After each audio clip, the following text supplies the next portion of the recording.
ચાલો મિત્રો, સ્વાગત છે તમારું અમારી કિયા કિચન રેસીપીમાં। તો ચાલો આજે આપણે બનાવીશું દૂધ પેંડા। તો દૂધ પેંડા બનાવવા માટે અહીંયા આપણે 1 લીટર દૂધ લીધું છે, અડધો વાટકો આપણે ખાંડ લઈ લીધી છે અને અહીંયા આપણે એલચી પાવડર લીધો છે 1 ચમચી।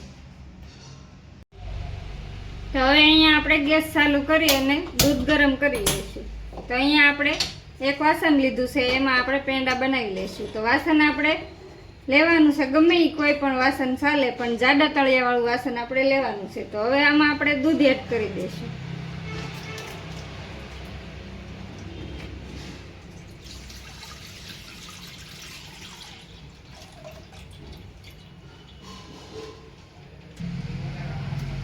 તો દૂધને આપણે હવે ગરમ થવા દઈશું, એક ઉફાળો આવે ત્યાં સુધી આપણે ગરમ થવા દેવાનું છે। તો આપણું દૂધ ગરમ થાય ત્યાં સુધી આપણે આ રીતે હલાવતું રહેવાનું છે અને ગેસ આપણે ફૂલ જ રાખવાનો છે, ધીમો નથી રાખવાનો। તો ફૂલ ગેસ રાખશું એટલે જલ્દીથી ગરમ થઈ જશે આપણું દૂધ અને ઉભરો જલ્દી આવશે।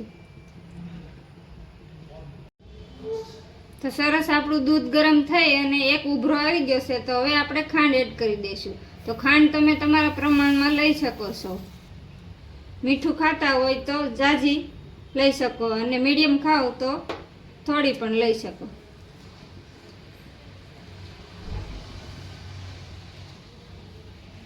તો ખાંડ એડ કરી અને આ રીતે આપણે સતત હલાવતા રહેવાનું છે।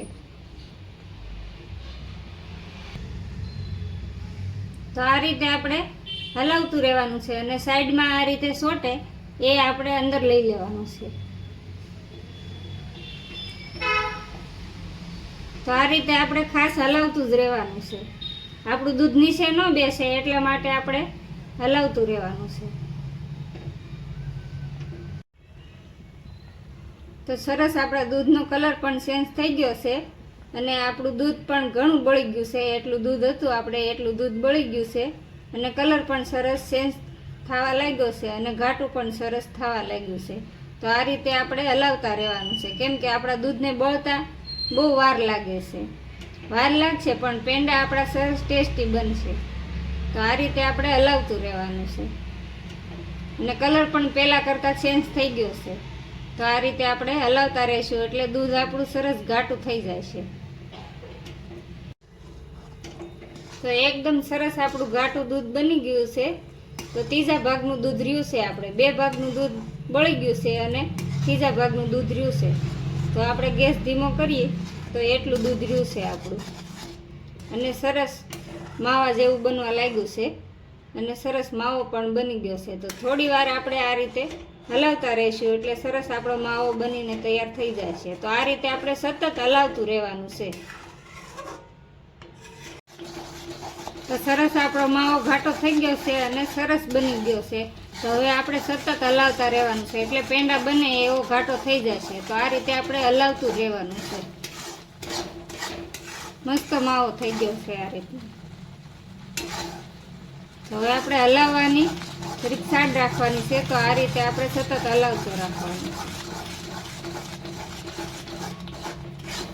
તો આ રીતે આપણે હલાવતા રહીશું એટલે સરસ ઘાટો થઈ જાય છે અને પેંડા વળે એવો બની જશે।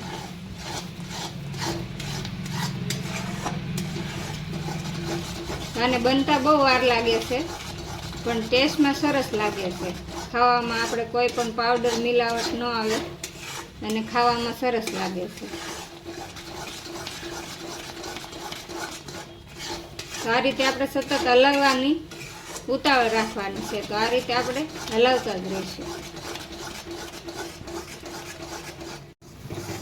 તો તૈયાર છે આપણો માવો, સરસ બની ગયો છે। તો હવે આપણે એલચી પાવડર એડ કરી દઈશું। તો એલચી પાવડર એડ કરવા ઓપ્શનલ છે, તમને ગમે તો એડ કરી શકો, નહીં તો સ્કીપ પણ કરી શકો છો। તો આ રીતે આપણે એલચી પાવડર એડ કરી અને મિક્સ કરી લઈશું અને ગેસ બંધ કરી અને નીચે ઉતારી લઈશું। તો અહીંયા આપણે નીચે ઉતારી લીધો છે। તો હવે આપણે એક પ્લેટમાં એડ કરી દઈશું એટલે જલ્દીથી ઠંડો થઈ જશે। તો આ પ્લેટ આપણે લીધી છે એમાં આપણે એડ કરી દઈશું માવાનું।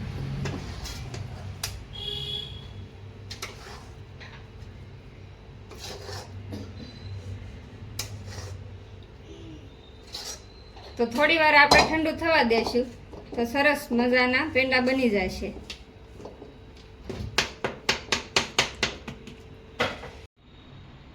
તો સરસ આપણો માવો ઠંડો થઈ ગયો છે. તો હવે આપણે પેંડા બનાવી લઈશું. એકદમ સરસ પેંડા બને એવો ઠંડો થઈ ગયો છે અને સરસ નરમ પણ થઈ ગયો છે. તો આ રીતના આપણે હવે પેંડા બનાવી લઈશું.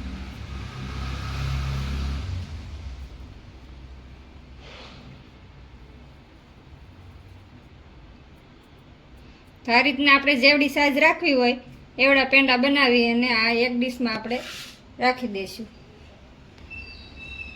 તો બધા આપણે આ રીતે પેંડા બનાવી લઈશું અને ડીશમાં આપણે રાખી દઈશું. તો બધા પેંડા આપણા સરસ બનાવી લીધા છે. તો આ રીતે હવે આપણે ઘીવાળી આંગળી કરી અને આ રીતનો આપણે શેપ આપી દઈશું તો સરસ લાગશે. તો તમને કેવી લાગી મારી રેસીપી? મારી રેસીપી સારી લાગી હોય તો લાઈક કરજો, શેર કરજો અને સબસ્ક્રાઈબ કરવાનું ભૂલતા નહીં. કોમેન્ટ કરીને જણાવજો કેવી લાગી દૂધ પેંડાની રેસીપી.